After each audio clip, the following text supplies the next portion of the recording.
Hello guys. Sakit na naman ang ulo ko. Day off ko. Bakit ba lagi na lang pag masakit yung ulo ko? Sumakay kasi ako ng bus. May kape. Sumakay ako ng bus. Tapos nahihilo na ako sa bus. Bumili ako nito Kasi nag-almusal lang ako kanina ng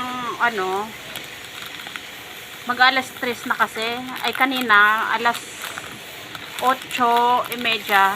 Nag-almusal lang ako ng ganito baga na yung curry puff. Ayan dalawa binili ko kanina.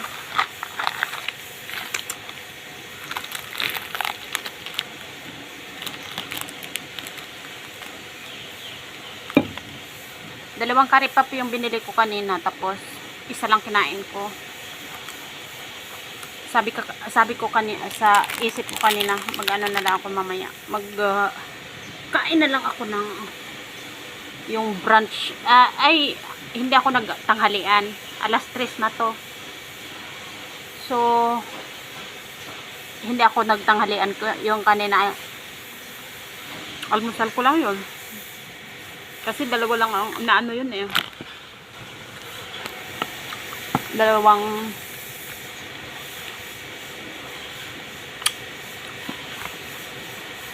ano lang siya.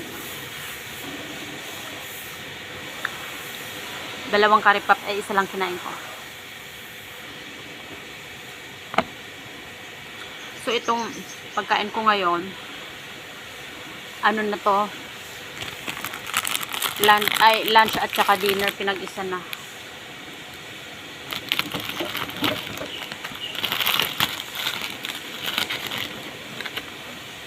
Tanggalin na lang yung plastic. Sa Sheng-Siong ko to binili, hindi na mainit.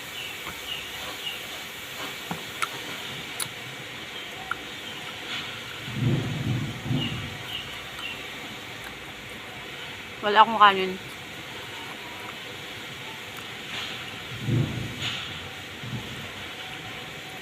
Hindi na ako magkanin.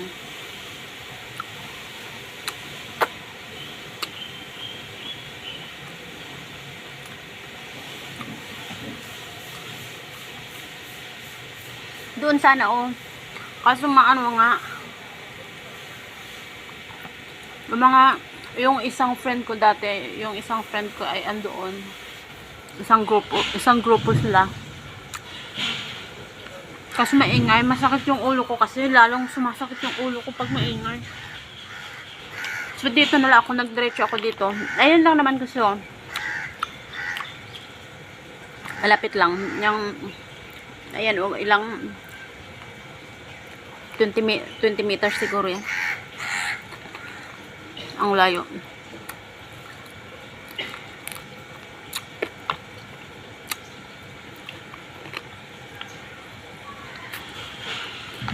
Pag masakit ang ulo ko, gusto ko yung tahimik.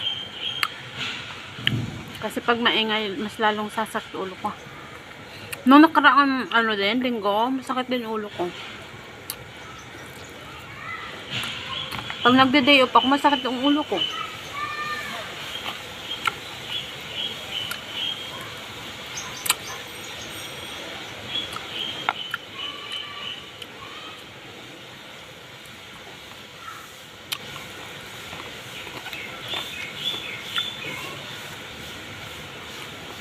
Narinig ko kanina yung isang friend ng friend ko, sabi. Kasi malayo, hindi kasi ako lumapit noon sa kanila. Pagkakita ko na andun sila, nakaumpukan, para mga yata sila, 5 yata sila. Sabi, kasi nung nakaraang off ko kasi, dito din ako noon, doon din naghiga ako nung una, tapos maingay nga, lumipat ako dito. Tapos umpisa na yung parang party nila, mga senior citizen diyan. Lumipat na din sila dito, sumunod na din. Pero hindi nila alam na dito ako. Hindi nila ako napansin noon. Tapos nung Pag lipat nila dito, sabi sa akin, oh, ikaw pala yun.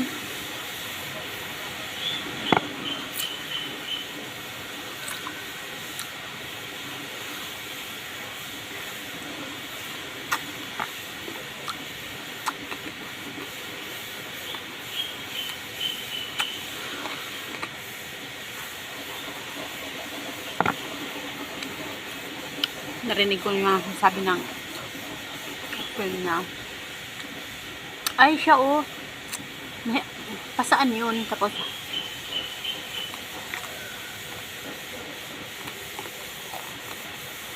lumingon yung isang friend ko, tapos kumaway lang ako. Diretso ako papunta rito, maingay kasi doon. Tapos may nakahiga ng dalawa, tatlo. Yung doon sa anahan ko, yung latagan ko, merong dalawang nakahiga. Kaso hindi sa semento, yung ganito bagan na bench. Naghiga ng pinagkasyala yung katawan. Pero mayroon pa rin yung separator baga na pag-isahan na.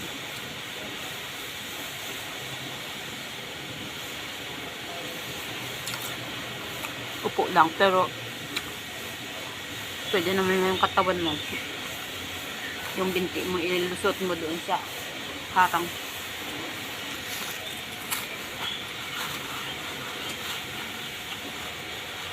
Tapos ito, nugasan ko doon sa market, tanggalin ko lang ang lulo.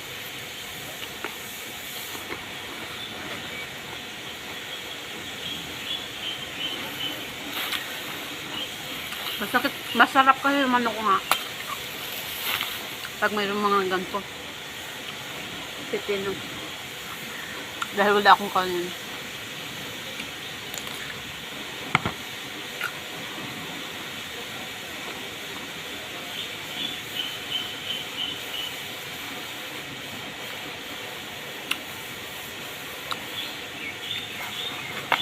Bumili din ako ng grapes. Hinugasan ko din doon sa market. Ayan.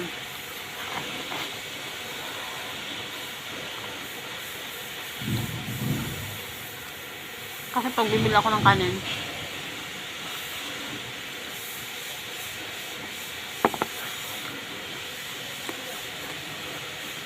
parang mapapakabusog baga ako pag may kanin pa.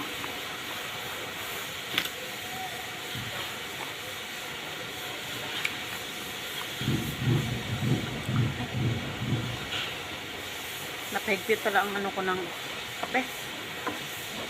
Kape ko to, tinimpla. Ang init pa din. Alas 3 mahigit na. Sarap.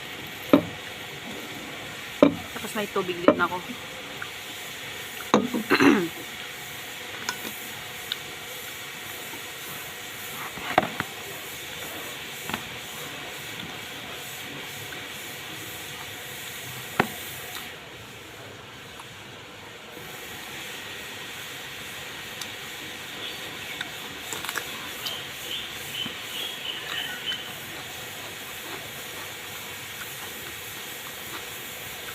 $6 itong manok.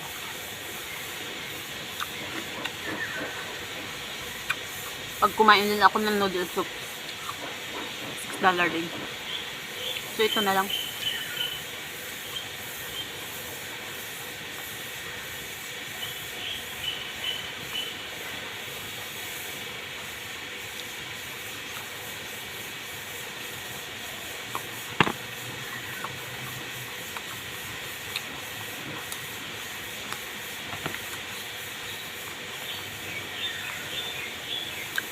Itong curry pop. Itong curry pop mamaya na to. At kalahati na pipino.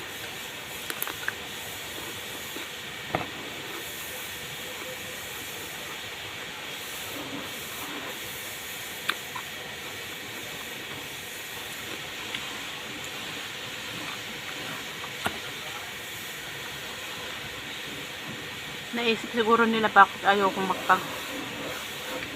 May naglilinis na ano dyan. Yung pressurized. Yung anuhan ng mga senior citizen dyan. Parang gym bagang kunti. Gym na playground. Para sa mga senior citizen. Nililinisan. Pressurized ginagamit. Yung ano niya, yung silamsik ng tubig nakakarating dito. Yan, maingay guys, yan yun. Tubig.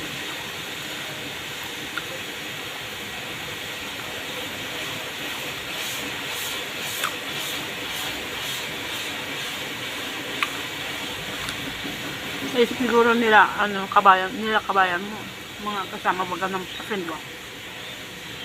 Naisip siguro nila, bakit ayokong makipag-jamming sa kanila.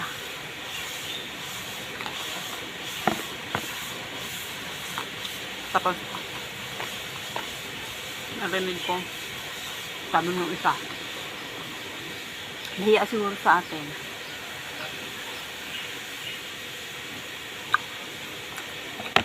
Nakaraan kasi yun nung nakaraang day off ko dito nga sila din lumipat sa dito din nga sa pwesto ko, lumipat din sila dito.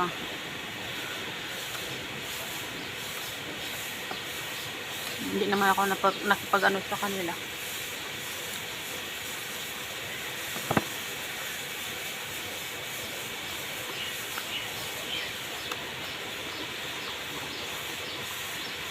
Iwan ko, parang wala na akong gano'ng wala na akong gano'ng makipagbarkada.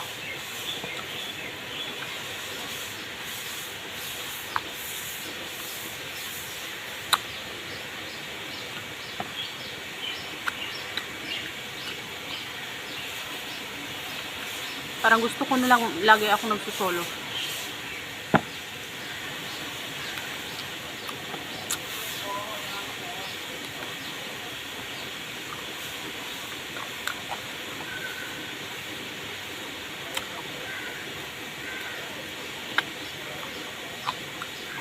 Nagbaon din ako ng panglatag. Ito nga, nakalatag ito. Nakaupo ako sa seg. Kasi itong panglatag ko, manipis lang naman siya, saka hindi siya mabigat.